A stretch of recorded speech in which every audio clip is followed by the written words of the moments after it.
In a previous video, we discussed the importance of not thinking about trust in all or nothing terms, and that trust, rather than being global, is actually situation specific. A third key concept to understand is that trust is comprised of three unique components, what we call the 3 C's of trust: competence, consistency, and character.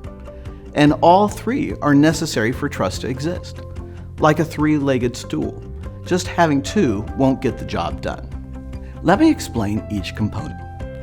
Competence has to do with the person having the ability to actually do the task and is directly related to their education, training, experience, and personality characteristics. For example, there are obviously different skill sets needed for computer programming, plumbing, and graphic design. And a person may have the professional training to handle emergency situations, but their temperament may not match what is needed to stay calm in highly stressful circumstances. Consistency is the second C and relates to the person's ability to consistently show up and do the work at the desired quality level, and also within the time frame required.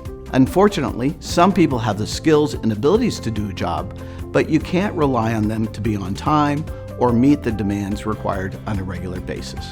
Character, in this context, has 2 components. First, the degree to which a person has integrity, that they're honest in their communication, and that they follow through on commitments made.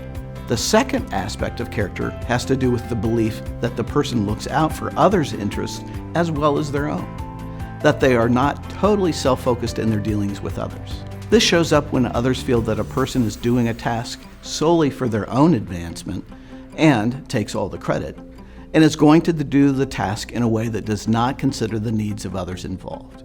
The value of understanding these 3 C's is that when we're struggling to trust others, or someone is having difficulty trusting us in a situation, we now have a pathway to address the issues underlying the mistrust. First, we need to remind ourselves and find those areas in which trust does currently exist. Saying to yourself, "I trust Steve too," or "Nancy trusts me too," and finishing the sentence will give you a starting point. Second, before you begin creating an action plan, a couple of pre-work steps are needed. Number 1, clarify the situation in which you have a hard time trusting your colleague.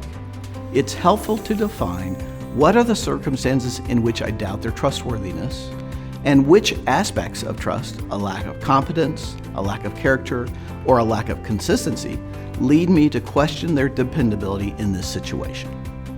Step number 2 is to consider and define your workplace relationship.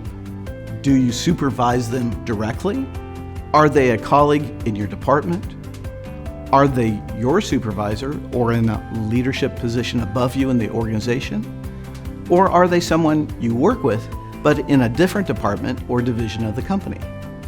The appropriate action to take will be partly defined by the type and nature of your work-based relationship.